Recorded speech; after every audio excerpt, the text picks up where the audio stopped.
بسم اللہ الرحمن الرحیم۔ شروع اللہ کے نام سے جو بڑا مہربان نہایت رحم والا ہے۔ یا رسول اللہ تیرے در کی فضاؤں کو سلام، یا رسول اللہ رسولہ المجتبی وعلى آلہ وصحبہ وبارک وسلم دائما ابدا، اما بعد، اعوذ باللہ من الشیطان الرجیم، بسم اللہ الرحمن الرحیم۔ بحمد اللہ رب العزت آپ ارکان اسلام کے بارے میں سماعت فرما رہے تھے۔ آپ نے اسلام کے پہلے رکن کلمہ طیبہ یعنی توحید و رسالت کے بارے میں کل کو سماعت فرمایا۔ آج آپ اسلام کے دوسرے رکن نماز کے بارے میں سنیں گے۔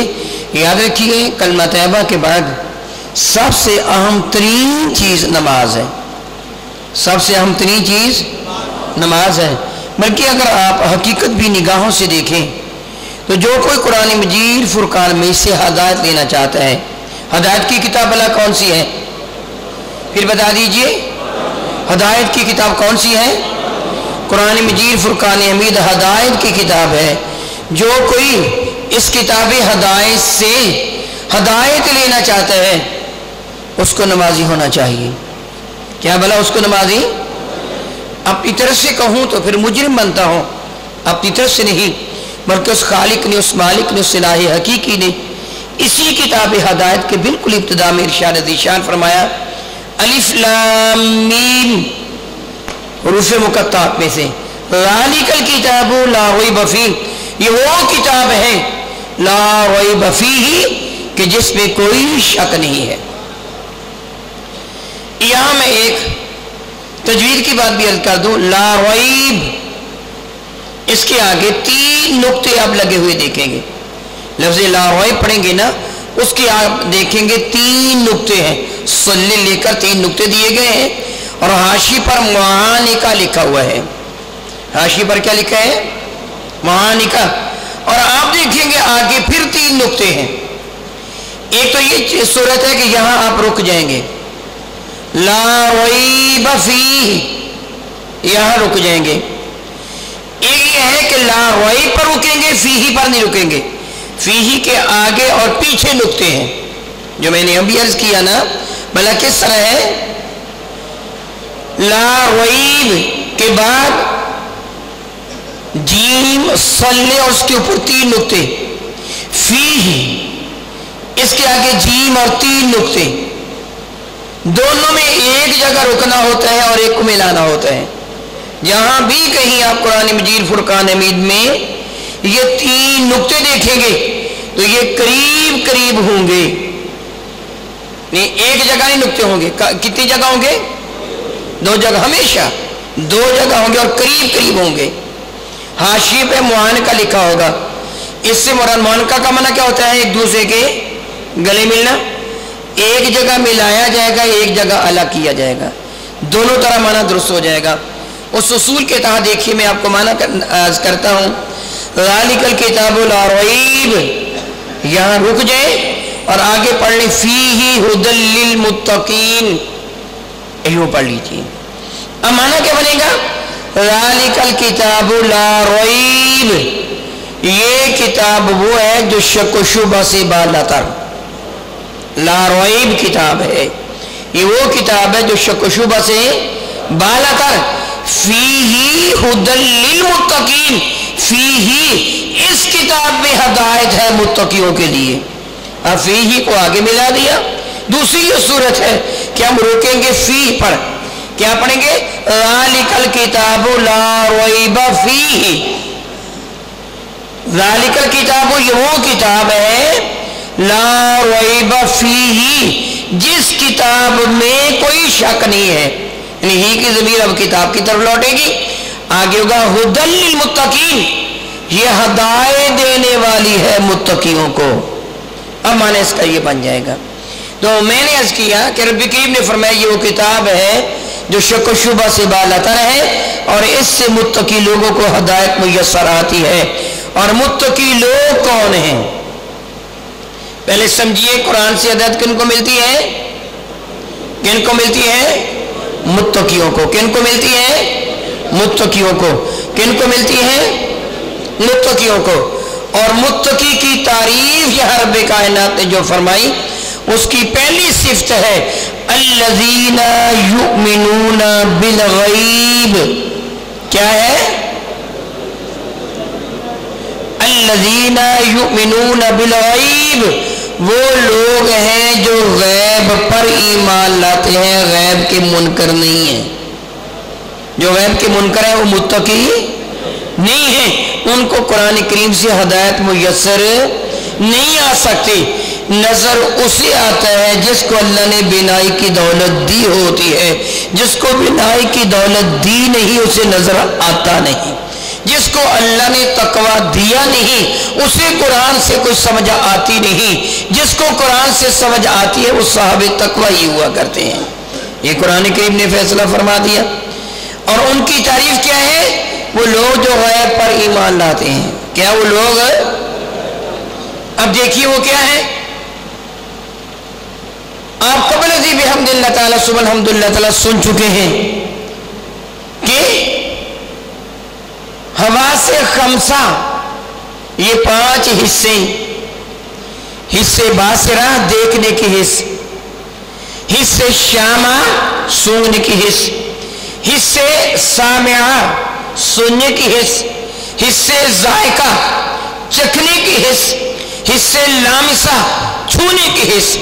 یہ 5 حصے ہیں جو کسی بھی چیز کی موجودگی کا ادراک دلاتی ہیں. چیز موجود ہے کہ نہیں یا آنکھوں سے دیکھ کر پتہ چلے گا یا اس کی آواز کو سن کر پتہ چلے گا. جس طرح میں یہاں گفتگو کر رہا ہوں اور باہر جو احباب موجود ہیں ان کو پتہ ہے کہ محمد سعید الحسن گفتگو کر رہا ہے. گویا میری آواز میری موجودگی کی دلیل ہے. میں جس طرح کیا کرتا ہوں آپ خوشبو سونگھ کر جان لیتے ہیں کس نے عطر لگا رکھا ہے، یا گھر میں خوشبو سونگھ کر پہچان لیتے ہیں سال پک رہا ہے، گھر میں کوئی پھل ہے یا کیا ہے. یعنی کبھی قوت شامہ سے پتہ چلتا ہے، کبھی قوت سامعہ سے پتہ چلتا ہے سننے کی قوت سے، کبھی قوت باصرہ سے پتہ چلتا ہے، اور کبھی آپ چکھ کر دیکھ لیتے ہیں کہ ہنڈیا میں نمک ہے کہ نہیں. آنکھوں سے نظر نہیں آتا ہنڈیا میں نمک، کانوں سے سنائی نہیں دیتا، سونگنے سے پتہ نہیں چلتا، چکھنے سے پتہ چل جاتا ہے نمک زیادہ ہے کہ کم ہے. یعنی قوت ذائقہ سے. گرمی سردی چھونے سے پتہ چل جاتا ہے چیز گرم ہے کہ ٹھنڈی ہے. اسی طرح قوت لامسہ سے. یہ آپ دیکھ رہے ہیں یہ بلا کیا ہے جی؟ کیا ہے یہ ایک قلم ہے. آپ کو کس طرح پتہ چلا؟ آپ کی قوت باصرہ نے یہ فیصلہ دیا، یہ فتویٰ دیا. یہ ایک قلم ہے. جس کو اللہ نے قوت باصرہ نے دی وہ نابینا ہے. میں اس کو تھما دوں یہ دیکھو یہ کیا ہے تو وہ کیا کرے گا؟ ٹٹولے گا. میں کو آفا جی یہ مسواک کر لیں، میں کو آفا جی یہ مسواک کر لیں، تو وہ پکڑ کر کیا کہیں گے؟ شاہ جی مذاق کیوں کرتے ہو، یہ مسواک تو نہیں یہ تو قلم ہے. کہیں گے کہ نہیں. ان کو کیسے پتہ چلا؟ ان کے پاس تو قوت باصرہ نہیں ہے. ان کی قوت لامسہ نے بتا دیا قلم ہے. بات سمجھ گئے نا آپ؟ کبھی کوئی قوت کسی چیز کی موجودگی کا ساتھ لاتے ہیں، غیب اسے کہا جاتا ہے جو ان کی رینج میں نہ آئے، جس کو نہ ٹٹولا جا سکے، جس کو نہ سونگا جا سکے، جس کو نہ چکھا جا سکے. اور سب سے بڑھ کر غیب اللہ کی ذات ہے. کہ کوئی اللہ کو دیکھ سکتا ہے؟ بتائیے. اللہ کی آواز کو سن سکتے ہیں؟ اللہ تعالیٰ جل وعلا کی معاذ اللہ اس کے ذات پاک کی خوشبو کو سون سکتا ہے؟ اللہ تعالیٰ کو ٹٹولا جا سکتا ہے؟ معاذ اللہ تعالیٰ چکھا جا سکتا ہے؟ پھر اللہ ہے کہ نہیں؟ بتائیے بلند آواز سے کہہ دیجیے اللہ ہے کہ نہیں؟ دلیل کیا ہے اللہ کے ہونے کی؟ ہمیں ہمارے اللہ غیب ہے بتانے والے مصطفیٰ ہیں. کیا ہے؟ اللہ غیب ہے. اللہ غیب ہے بتانے والے مصطفیٰ ہیں. اس غیب کی خبر کس نے دی ہے؟ جی ہمارے نبی نے. جنت ہے غیب ہے کہ نہیں؟ وہ ساری کی ساری جو پہلے میں چیزیں عرض کر چکا صفات کہ غیب جو حواس خمسہ کے ادراک پہ نہ آئی وہ جنت پر صادق آتی ہے کہ نہیں؟ جنت کو آپ نے دیکھا، اس کی آواز کو سنا، خوشبو کو سونگا، لا حاضر کیا؟ جہنم، میزان عدل، فرشتے، پہلی کتابیں نہیں نا. تو میں نے ساری باتوں کے بارے میں کس سے بتایا؟ سارے پیغمبروں کے بارے میں کس سے بتایا؟ عرش کرسی لوح قلم کے بارے میں کس سے بتایا؟ اللہ کے نبی نے بتایا. حور و غلمان حوض کوثر کے بارے میں کس سے بتایا؟ اللہ کے نبی نے بتایا. یہ ساری چیزیں غیب ہیں کہ نہیں؟ بتانے والے کون ہیں؟ جی ہمارے نبی. ہمارا ان پر ایمان ہے کہ نہیں؟ ان میں سے کسی ایک چیز کا انکار کیا ہوگا؟ اگر کوئی کہے میں نہیں مانتا قیامت کو، کوئی قیامت نہیں، جھوٹی بات ہے، مسلمان رہے گا کافر ہو جائے گا. کوئی کہے میں نہیں مانتا جنت کو، یہ ایسے ڈیکوسلے ہیں، معاذ اللہ تعالیٰ، کافر ہو جائے گا کہ نہیں؟ کوئی کہے گا میں نہیں مانتا فرشتوں کو، ایسے ہی مولویوں کی بنائی ہوئی باتیں ہیں، مسلمان رہے گا یا کافر ہو جائے گا؟ کوئی کہے میں نہیں مانتا اللہ کو، کائنات پہ کوئی اللہ نہیں ہے، مسلمان رہے گا کہ کافر ہو جائے گا؟ ایمان کیا ہے؟ ان سب پر ایمان لانا. یہ سب کیا ہے؟ یہ غیب ہے بتانے والے مصطفیٰ ہیں. تو اللہ کیا فرماتے ہیں؟ اس کی پہلی صفت متقی کی کیا ہے؟ الذین یؤمنون بالغیب، وہ غیب پر ایمان لاتے ہیں، وہ غیب پر ایمان لاتے ہیں. اس لیے یہ جملہ بالکل صحیح ہے جو میں عرض کیا کرتا ہوں. ایمان لانے کے لیے رسالت پہلے ہے، توحید بعد میں ہے، لیکن اظہار ایمان کے لیے توحید پہلے ہے، رسالت بعد میں ہے. جب ہم ایمان کا اعلان کریں گے تو کیا کہیں گے؟ لا الہ الا اللہ محمد رسول اللہ. توحید کا اعلان پہلے کریں گے، رسالت کا ایمان بعد میں، نہ اعلان بعد میں کریں گے. لیکن جب توحید کو قبول کرنا ہوگا تو پہلے رسالت کو قبول کریں گے تو توحید کا پتہ چلے گا نا، ورنہ تو ہمارے پاس کوئی دلیل ہی نہیں ہے. اس لیے اللہ فرماتا ہے وہ لوگ جو غیب پر ایمان لاتے ہیں. اب دوسری صفت کیا ہے؟ الذین یؤمنون بالغیب. بہت مشہور آیا بارکہ ہے، بچے بچے کو یاد ہے. آگے کیا ہے؟ وَيُقِيمُونَ الصَّلَاةَ. دوسری صفت کیا ہے؟ پتہ چلا کہ توحید و رسالت کے بعد نماز کا درجہ ہے. پتہ کیا چلا؟ کہ اللہ و اس کے رسول پر ایمان لانے کے بعد نماز کا درجہ ہے. کہ اللہ تعالیٰ نے فرمایا کہ قرآن سے ہدایت ان کو ملتی ہے. آگے پھر ہے الذین یؤمنون بالغیب ویقیمون الصلاۃ ومما رزقناہم ینفقون، وہ آگے ہیں. لیکن دوسری صفت کیا ہے متقی کی؟ کہ وہ نمازی ہوتا ہے. پتہ چلا جو توحید و رسالت پر ایمان لاتا بھی ہو، نماز نہ پڑھتا ہو، قرآن کی صحیح سمجھ نہیں آتی، اس سے مکمل ہدایت نہیں ملتی. اس لیے میرے نبی صلی اللہ تعالی علیہ وآلہ وسلم نے نماز کی اہمیت پر اتنا زور دیا، اتنا زور دیا، یہاں تک فرما دیا کہ ارشاد فرمایا من ترک الصلاۃ متعمدا، من جو شخص ترکا کہ اس سے ترکی صلاۃ نماز متعمدن عمدن جان بوجھ کر، فقد کفر گویا اس نے کفر کر لیا. یعوذ باللہ تعالی ثم لا یعوذ باللہ تعالی، جس سے جان اللہ رب العزت جل وعلا قرآن کریم میں فرماتا ہے اقیموا الصلاۃ، نماز ادا کیا کرو، ولا تکونوا من المشرکین، مشرکوں میں سے نہ بننا. نماز کی کتنی اہمیت ہے. میرے وہاں کیا کر رسول مرشد رحمت عالم تو ارشاد فرمایا کرتے تھے نماز میری آنکھوں کی ٹھنڈک ہے. قرۃ عینی فی الصلاۃ، نماز میں میری آنکھوں کی ٹھنڈک ہے. گویا آپ نے بڑا ہی پیارا انداز اختیار فرمایا.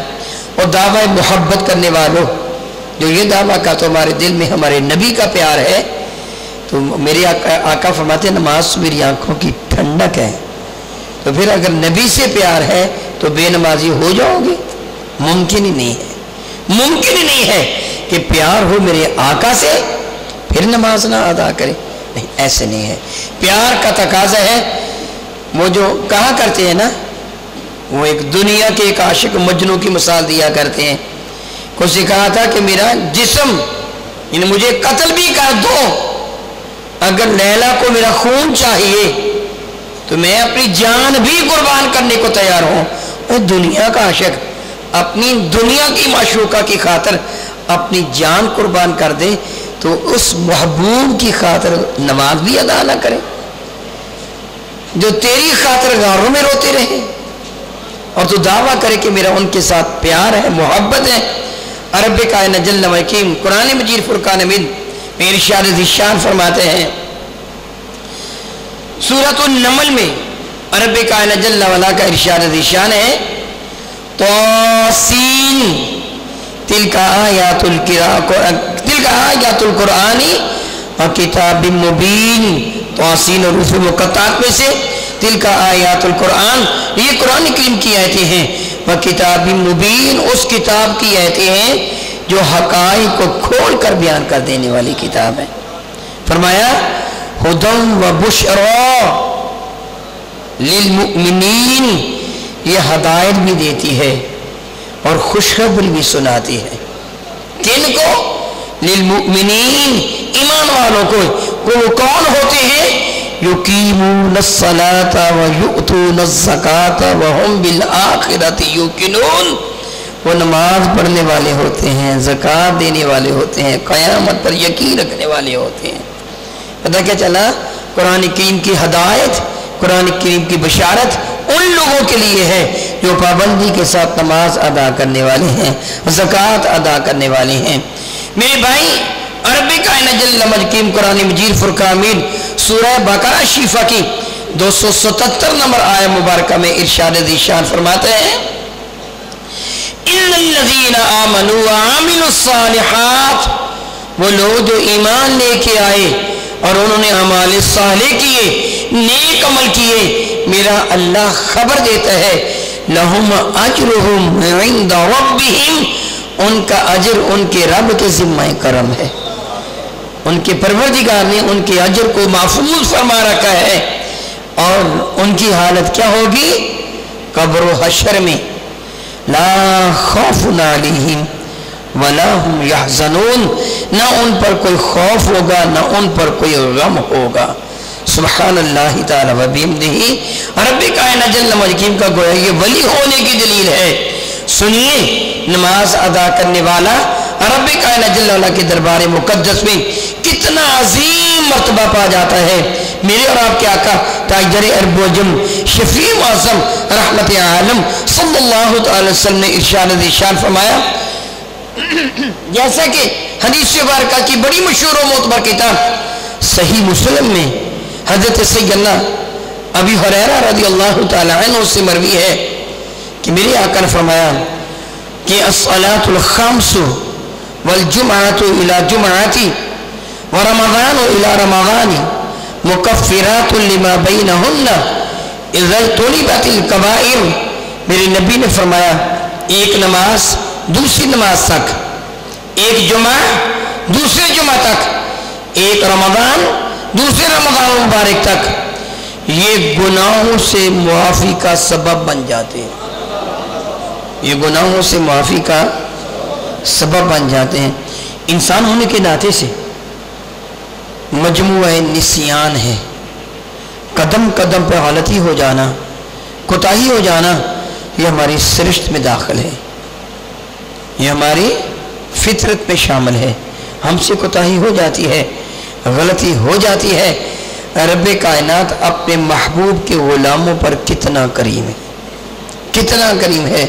نماز کی دولت عطا فرما دی، جمعۃ المبارک کی عظمت عطا فرما دی، رمضان مبارک جیسا شرف عطا فرما دیا. فرمایا ایک نماز سے لے کے دوسری نماز تک، ایک نماز سے لے کے دوسری نماز تک جو تم سے کوتاہیاں سرزد ہوگی، اگر تم رب کائنات جل وعلا کے دربار مقدس میں سچے دل سے نماز پڑھنے والے ہوگے تو درمیان کی کوتاہیاں تمہارا رب تم کو معاف فرما دے گا. درمیان کی کوتاہیاں تمہارا رب تم کو معاف فرما دے گا. آپ الحمدللہ تعالیٰ سم الحمدللہ تعالیٰ دیکھ کتنی پیاری دلیل ہے. کوئی کافر کل قیامت کے دن یہ کہے کہ میں نے غلطی کی مجھ کو ملی سزا، ایک گناہ گار کہے کہ میں نے کی غلطی مجھ کو ملی سزا، لیکن یہ نمازی اس نے غلطی کی، اس کو سزا نہیں ملی، اس کو تو نے معاف کر دیا. تو جواب ہے رب کیا فرما سکتا ہے کہ یہ کہا کرتا تھا ربنا اغفر لی ولوالدی، جب نماز پڑھتا تھا کہتا تھا نا، کیا معنی پھر بنتا ہے میرے مولا مجھ کو معاف کر دے. وہ فرما دے گا اس نے مجھ سے توبہ بھی کر لی تھی، اگر اس نے گناہ کیا تھا نا تو اس نے مجھ سے معافی بھی مانگ لی تھی. دیکھ اس سے کہا نہیں تھا صرف اپنے لیے معافی نہ مانگی تھی، کہا تھا ربنا اغفر لی ولوالدی، مولا مجھ کو بھی معاف کر دے، میرے ماں باپ کو بھی معاف کر دے. وللمؤمنین، اس نیک بخت نے تو سارے ایمان والوں کے لیے دعا مانگی تھی، تو پھر میں اس کو معاف نہ کرتا؟ میں نے اس کو معاف کر دیا. میرے نبی صلی اللہ علیہ وسلم، مدینہ طیبہ کا ماحول ہے، یہ حدیث بارکہ جو میں عرض کر رہا ہوں نا، اس کو صحیح مسلم میں بھی اور امام بخاری نے اپنی صحیح میں بھی نقل فرمایا. روایت میں بہت تھوڑا تھوڑا فرق ہے، صحیح مسلم میں بھی روایت ہے اور صحیح بخاری میں بھی ہے، بہت معمولی فرق ہے. ایک سے زیادہ روایتیں ہیں، متعدد روایات ہیں. میں ان کا گویا کہ خلاصہ سرچ کروں گا. جیسا کہ ابھی میں نے عرض کیا کہ ایک انسان سے کوتاہی ہو جاتی ہے، غلطی ہو جاتی ہے. میری اور تیری تو حیثیت ہی کیا ہے. میں یہ ضرور کہوں گا اس اللہ تعالیٰ کا میں بھی شکر ادا کرتا ہوں، مولا یہ تیرا کرم ہے کہ تو نے میرے گناہوں کو لوگوں سے چھپا لیا، میری نیکیوں کو ظاہر کر دیا. اگر میرا اللہ گناہوں کو ظاہر کرتا تو اس کی عزت کی قسم نہ آپ کی نظر میں میری عزت ہوتی، نہ میری نظر میں آپ کی عزت ہوتی. اس اللہ نے اپنے نبی کے صدقہ سے ہمارے گناہوں پہ پردہ ڈھال دیا ہے. میری اور آپ کی تو حیثیت ہی کیا، صحابہ سے بھی غلطیاں ہو جاتی تھی، وہ معصوم الخطا تو نہیں تھے. ایک صحابی تھے، ان کی کھجوروں کی دکان تھی، مدینہ طیبہ کے دکاندار تھے، کھجوریں بیچا کرتے تھے. ان سے کوتاہی ایک غلطی سرزد ہو گئی، بڑے پریشان ہوئے، بہت زیادہ پشیمان ہوئے.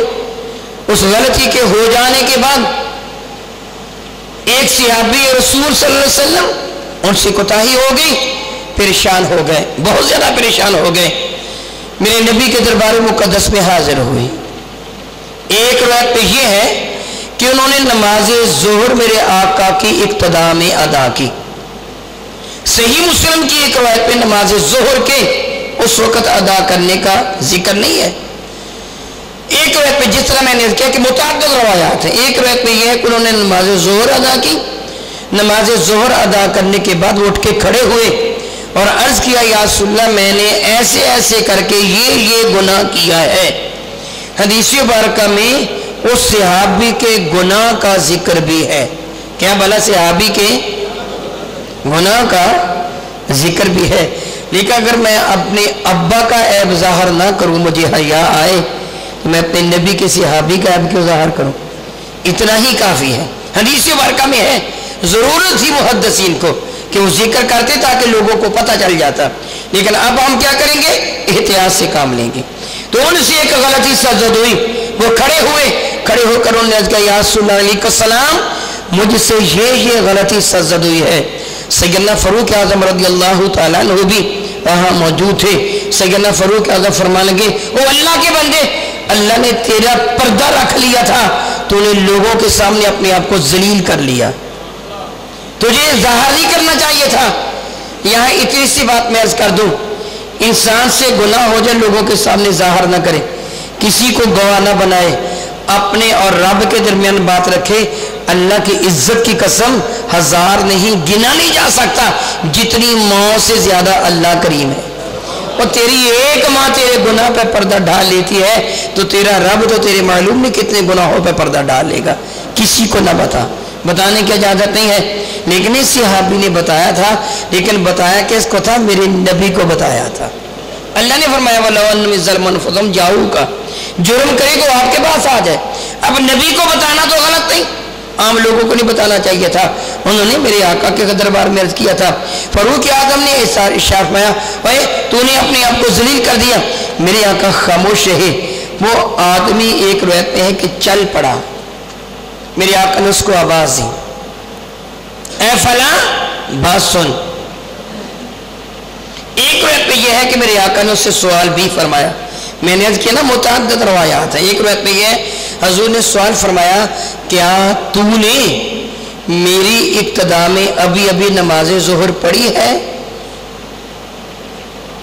ایک روایت میں یہ نہیں ہے بلکہ اتنا ہی ہے کہ حضور نے فرمایا اقم الصلاۃ۔ وہ آدمی چلا گیا تھا، تھوڑا فاصلہ طے کیا، حضور نے واپس بلا کے فرمان لگے اقم الصلاۃ طرفی النہار وزلفا من اللیل ان الحسنات یذہبن السیئات ذلک ذکری للذاکرین۔ اور صبح و شام دن کے کناروں پہ یعنی 5 وقت نمازیں ادا کر، یاد رکھ نیکیاں گناہوں کو بہا کے لے جاتی ہیں۔ جس روایت میں یہ ہے کہ میرے نبی نے ارشاد فرمایا تھا اور تو نے میرے پیچھے نماز پڑھی، نماز ظہر اس نے میرے آقا کی اقتدا میں ادا کی تھی، میرے نبی جانتے تھے لیکن لوگوں کو بتانا تھا۔ اس سے کہا یا رسول اللہ میں نے آپ کی اقتدا میں نماز پڑھی۔ میرے نبی نے ارشاد فرمایا تیرے اس نماز نے تیرے اس گناہ کو گویا معاف کروا دیا، اللہ نے اس نماز کے صدقہ سے تیرا وہ گناہ معاف ہو گیا۔ جب اللہ کی رحمت کے دریا کو، جب میرے نبی کے کرم کے دریا کو جوش میں دیکھا، ایک صحابی کھڑے ہو گئے، اے اللہ رب العزت جل وعلا تو اپنے محبوب کے غلاموں پر اتنی رحمت نازل فرما جس طرح تیرے شایان شان ہے، ہم گناہ گاروں کے لیے کتنی آسانیاں پیدا کر گئے۔ ایک صاحب کھڑے ہوئے، حدیث برکہ میں فقال رجل، ایک آدمی کھڑا ہو گیا، اس سے کیا یا رسول اللہ، فقال رجل من القوم، وہ جو جماعت بیٹھی تھی ان میں ایک صاحب کھڑے ہو گئے، انہوں نے کہا یا نبی اللہ صلی اللہ تعالی وسلم، اے اللہ کے نبی علیہ السلام، ھذا لہ خاصۃ، ظاہراً جرم بڑا کیا تھا، چھوٹا جرم نہیں کیا تھا، جرم بڑا کیا تھا، حیا کی بات ہے۔ اس صحابی نے کہا یا رسول اللہ یہ اس کے لیے خاص ہے، جرم کیا، لائق حیا جرم، اے اللہ کے نبی نماز ادا کی، آپ نے اس کو خوشخبری سنا دی، اس نماز کے صدقہ سے تیرا گناہ معاف ہو گیا۔ ھذا لہ خاصۃ، یا رسول اللہ یہ صرف اس کے لیے ہے، خاص ہے، میں قربان جو اپنے آقا کے قال، حضور نے فرمایا بل للناس کافہ، اور نہیں میری ساری امت کے لیے، صرف اس کے لیے نہیں میری ساری امت کے لیے ہے۔ عنایات مصطفیٰ محدود نہیں لا محدود ہیں، وہ کنجوسی کے ساتھ نہیں دیتے، بھرپور انداز میں عطا فرماتے ہیں۔ صحیح بخاری کی ایک روایت میں یوں بھی ہے، جب اس شخص سے یہ عرض کیا اے اللہ کے نبی اس کے لیے اتنا، قال لجمیع امتی کلہم، میرے نبی نے فرمایا نہیں میری ساری امت کے لیے ہے۔ ایک اور روایت میں ہے لمن عامل بہا من امتی، میری امت میں سے جس نے بھی یہ عمل کیا اللہ تعالیٰ اسے ہی معاف فرما دے گا۔ اب دیکھیے نماز ایک کتنی بہترین شے ہے کہ ہم سے کوتاہیاں جو غلطیاں سرزد ہوتی ہیں رب کائنات اس کے صدقہ سے معاف فرما دیتا ہے۔ لیکن یاد رکھیے نماز ہونی چاہیے، نماز ہونی چاہیے، یہ نہیں کہ نماز تو یہاں پڑھتا ہے دھیان معلوم نہیں کدھر ہے۔ نماز تو تیری تب ہے کہ تیری تمام تک توجہ تیری نماز کے اندر ہو۔ سنا ہوگا آپ کے لیے، یاد ہوگا آپ کو، میں قبل ازیں یہ بات عرض کر چکا ہوں کہ جب نماز پڑھنے والا دوران نماز معاذ اللہ تعالیٰ ادھر ادھر دیکھتا ہے، توجہ نہیں دیتا، تو اس کو اللہ کی رحمت اسے پکار کے کہتی ہے، گویا اللہ تعالیٰ فرماتا ہے یعنی اس کی رحمت فرماتی ہے کوئی مجھ سے کوئی زیادہ حسین تجھے نظر آ گیا جس کی جانب تو دیکھتا ہے۔ دعوی محبت یہ ہے کہ میرے دل میں میرے رب کا پیار ہے، میرے دل میں میرے رب کا پیار ہے۔ دعویٰ تیرا یہ ہے، یہ کیا پیار ہوا؟ وہ جس طرح ایک حکایت سنایا کرتے ہیں نا کہ ایک آدمی نے کسی خاتون سے کہا کہ مجھے تجھ سے بہت زیادہ پیار ہے، بہت زیادہ پیار ہے۔ وہ جا رہا تھا، وہ کہنے لگے اچھا میں تجھے بہت خوبصورت لگتی ہوں؟ کہنے لگا کہ ہاں بہت خوبصورت لگتی ہے۔ وہ کہنے لگے تیرے پیچھے میری بہن کھڑی ہے، وہ مجھ سے بھی زیادہ خوبصورت ہے۔ اسے پیچھے پلٹ کے دیکھا تو زور سے تھپڑ منہ پہ مار کے کہنے لگے دعویٰ محبت ہو دیکھے غیر کی جانا۔ وہ تو دعویٰ کرے رب سے پیار کا، پڑھتا ہو نماز دھیان تیرا دوسری طرف جائے۔ حق یہ ہے کہ تیری تمام تر توجہ تیرے رب کی جانب ہو۔ پھر کیا ہے؟ یہ وہ نماز ہے جو تیرے سارے گناہوں کی معافی کا سبب بن جاتی ہے۔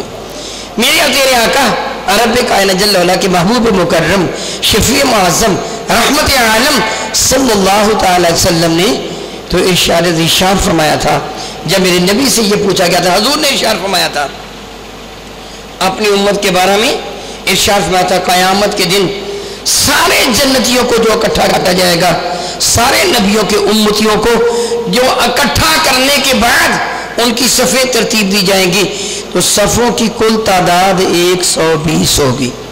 کتنی ہوگی؟ 120 صفیں ہوں گی۔ کتنی؟ 120 صفیں ہوں گی۔ میرے نبی نے ارشاد فرمایا سارے امتی جتنے بھی جنت میں جانے والے ہیں حضرت آدم سے لے کے میرے آقا تک کل صفوں کی تعداد 120۔ اللہ جانتا ہے، میں نہیں جانتا وہ صفیں کتنی لمبی ہوگی، ان کا انداز کیا ہوگا، یہ تو اللہ ہی جانتے ہیں نا۔ کل صفیں اتنی، میرے آقا میں ان میں سے 80 صفیں تنہا مجھ مصطفیٰ کی امت کی ہوں صلی اللہ تعالیٰ علیہ حبیبہ دائماً ابدا۔ حضرت آدم سے لے کے حضرت عیسیٰ علیہ السلام تک سارے کے سارے انبیاء جو تشریف لائے ان کی ساری امتوں کو یعنی جنہوں نے جنت میں جانا ہے اکٹھا کیا جائے گا، سب کی ملا جلا کر 40 صفیں بنے گی اور 80 صفیں تنہا مجھ مصطفیٰ کی امت کی ہوں۔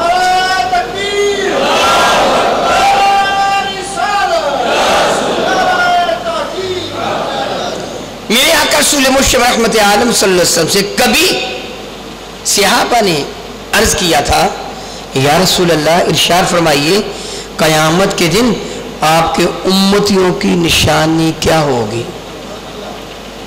دیکھیے نا آج ہم اللہ تعالیٰ ہمیں توفیق دے اپنے نبی کی سنت کو اپنے چہرے پر سجانے کی۔ عام حالات میں مشکل ہو جاتا ہم پہچانے مسلمان ہے یا کون۔ بعض اوقات کو غیر مسلم ہمیں السلام علیکم کہتا ہے، شکل و صورت کے اعتبار سے پتہ ہی نہیں چلتا، ناک منہ سر آنکھ کان ایک جیسے ہے نا، بعد میں پتہ چلتا ہے یہ غیر مسلم تھا، نہیں پتہ چلتا نا۔ سارے انسان اکٹھے کر دیے جائیں کیسے پتہ چلے گا؟ میرے نبی سے پوچھا گیا تھا قیامت کے دن تو لوگوں کا اتنا زحام ہوگا، حضرت آدم سے لے کے قیامت کے صبح تک پیدا ہونے والا ہر فرد بشر میدان محشر میں ہوگا، یا رسول اللہ آپ کے امتیوں کی نشانی کیا ہے؟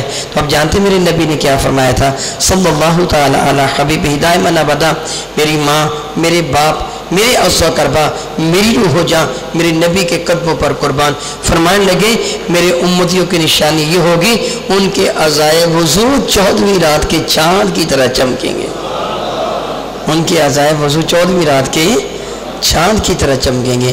اور میرے بھائی جنت میں سورج تو نہیں ہوگا، کمکمیں تو نہیں ہوں گی، ٹیوب لائٹیں تو نہیں لگی ہوں گی، انرجی سیوریا بڑی بڑی سرچ لائٹیں تو نہیں لگی ہوگی، وہ تیرے حسن سے ہی جنت میں روشنی ہو جائے گی۔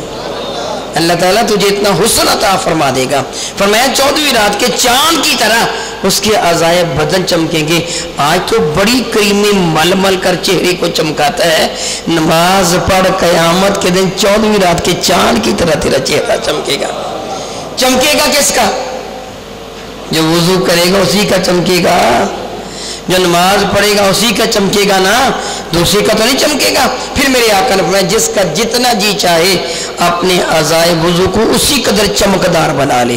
بعض علماء نے یہ فرمایا مراد یہ تھوڑا سا زیادہ بازوں کو دھو لیا جائے، مثلا ہاتھوں کو دھوتے ہوئے کونیوں میں تھوڑا سا اوپر کلائی کو بھی شامل کر لے، اسی طرح پاؤں کو دھوتے ہوئے